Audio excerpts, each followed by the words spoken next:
मम्मा उठो ना मम्मा, हमें घर जाना है। मम्मा दूध दो ना, हमें भूख लगी है। हमें भूख लगी है। उठो ना मम्मा, हमें घर जा दो ना, हमें भूख लगी है।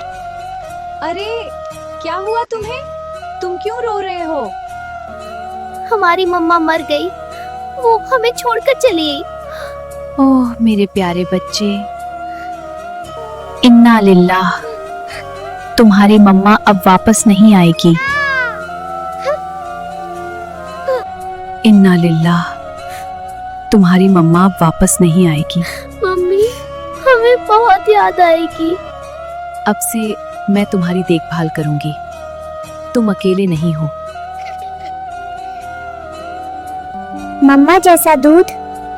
हाँ मैं हूं ना। अब से मैं तुम्हारी भी देखभाल करूंगी, तुम अकेले नहीं हो। खाना खाओ, मजबूत बनो। धन्यवाद मम्मा। लाइक या शेरबा फॉलो। अगर इन मासूम बच्चों की कहानी ने आपका दिल छू लिया है तो प्लीज एक लाइक जरूर करें। इस पैगाम को आगे पहुंचाने के लिए शेयर करें ताकि ज्यादा से ज्यादा लोग बेसहारा जानवरों की मदद